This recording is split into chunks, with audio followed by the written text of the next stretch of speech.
You talk about performance without a purpose. Mm-hmm. What's that? So, like, for instance, let's say you have no races. Let's say you have no classes, no nothing. There's no purpose in your life. You know, people need to have purpose to get up. They need purpose to perform. You need to get to a point in your life where there's nothing on the docket. There's no 5K. There's no I'm going to get into school to be this or that and still perform to the highest level. Because what people don't get is one day that thing's going to come up. And if you're not constantly performing without purpose, you're not going to be ready when the time comes.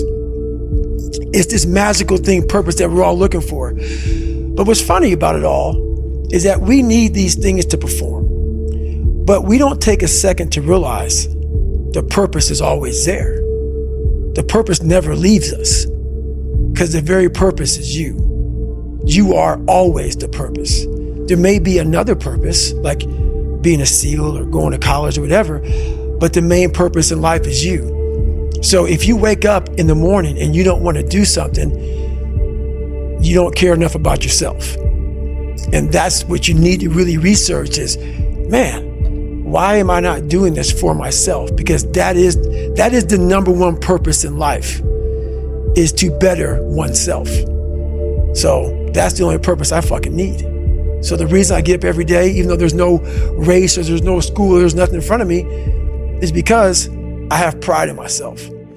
But where do you go to? You wake up on a morning, it's cold, it's wet, it's dark, you've got no cartilage in your knee, you've got shitty shorts, whatever it is that's the issue today. Keep talking. You've got these problems, right? I need you to keep talking about what you were just saying. It's warm on the couch. That's Your it. missus says stay in bed. That's it. It's comfy. That's it's it. cozy. That's You've got it. work later on. You had an argument last night. You're That's slightly it. hungover. Because I know every motherfucker ain't going to do what I'm going to do.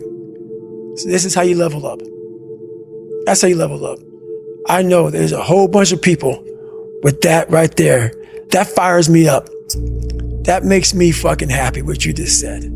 That brings joy to my life right there. Why? Because I know there's so many people that have the ability and just refuse to get off that couch. Refuse to study a few more hours. Refuse to go deeper, to go further. And that's where I gain the advantage. It's so easy to be great nowadays, my friend, because most people are weak. Most people don't want to go to that extra mile. Most people don't want to find that extra because it sucks. It's miserable. It's lonely. Now I fucking thrive in that shit. That's the only place to be. I would like to know when you're in that moment failing and you have to keep going, what do you say to yourself? What if? A lot of times I'll be in a 200-mile run or something like that, and I'm all jacked up. Body's broken, mind's broken, spirit's broken. I started to say, what if I can pull this off? When I first walked into the Navy SEAL recruiter's office, he looked at me and said, there's only been 35 African Americans in 70 years make it through. You know what I said to myself? What if I can be the 36th? It's the what if I can pull off a fucking miracle. What if I can become someone that no one thinks I can be? And just me talking about that, I have the hair going up on my arms because it makes me just like, what if I can be that guy that people who call nigger and this and that, and now I'm speaking at Tom Ferry's fucking event. What if? Well, everybody, it's Groundhog's Day again for David Goggins.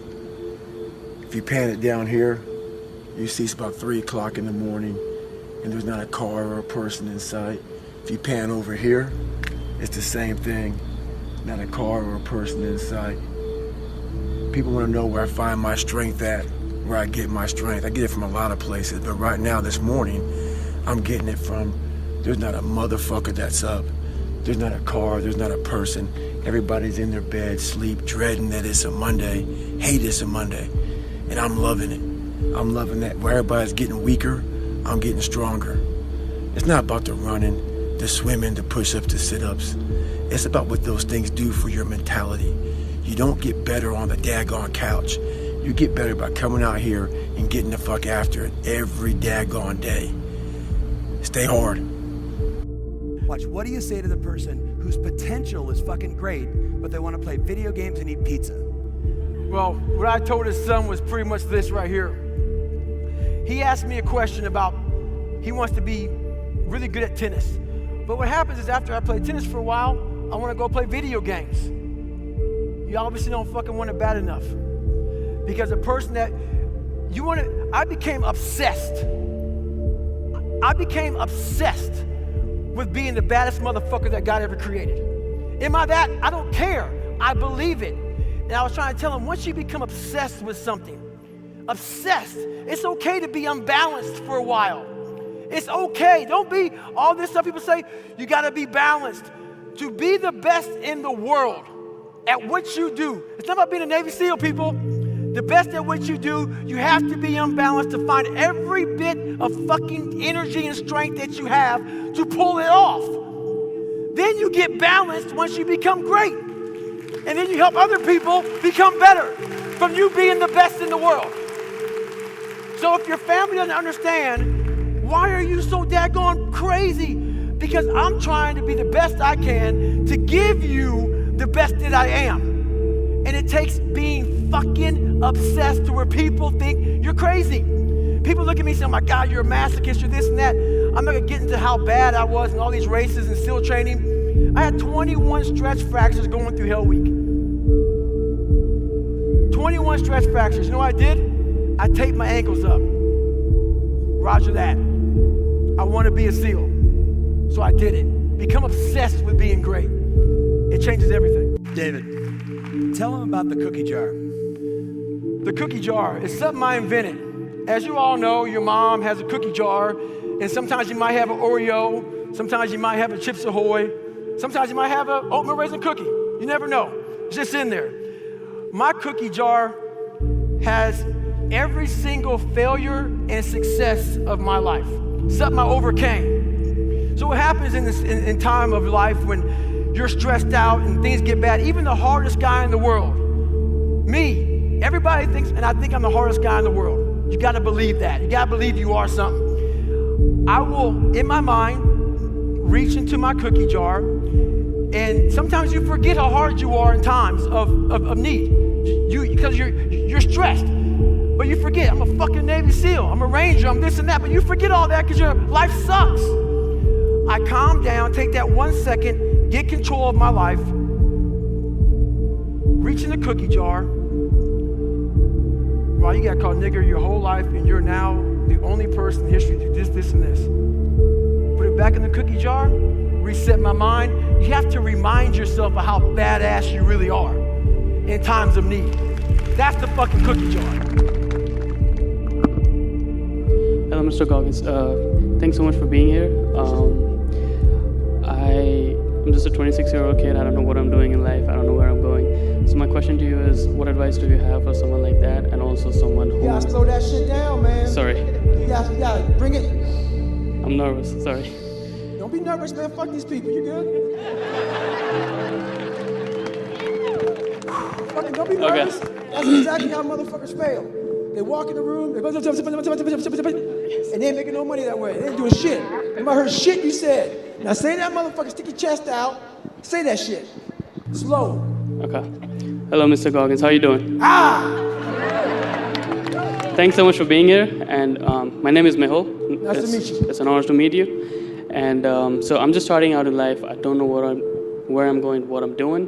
But also one problem, a major problem that I think I have is forming discipline. Staying disciplined in life. Do you hear everything you just said? Yes. How old are you? 26. And you don't know?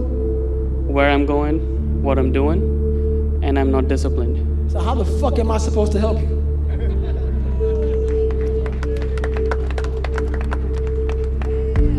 How? You gotta sit, all this shit I talk about, man, that's what I talk about. There's a lot of motherfuckers that even came here and talked to you all today. I'm a fucking smoke jumper to keep knowledge coming. You don't ever walk up anywhere in fucking life at 26 or at 16 not having an idea what the fuck you want to do with your life. You not gonna find it through coming to these fucking conventions. You're not gonna find it in a fucking book. You've got to sit down like I had to do around your age and think about what the fuck do you want to be? What do you want to do? How does that look like? Because how the fuck you gonna have discipline when you don't know where to put that shit? Right. That make sense? Yes. You ain't gonna have no fucking discipline. You're like, I don't know what I want to do. So when you just wake up and just arbitrary fucking just wake the fuck up and just start getting after it? No. You gotta have shit in order. Plans, goals, destinies, journeys. And then all that shit falls into place. Every question you ask me will fall right to fucking place once you fucking figure out first at 26. So why the fuck are you here? Why are you here with all these fucking people? I wanted to be around the right group of people. This is You my what? first. I wanted to be around the right group of people for the first time in my life. This is my first event ever. I've never been to anything like this in my life before. That's awesome. Yes. Thank you. Go home, shut your phone off, shut the fucking TVs off, shut the world off, and tune into you. Okay. Straight up. I'm not trying to be a dick, man. Yes. I'm telling you, that's why I said, when you hear me talk, it's thick skin shit, man. You should hear the conversations I tell myself every fucking day. And it's this conversation right here that will change your fucking life. Yes. And this is how you gotta talk to yourself, all right? Yes. Thank you so much. All right, man.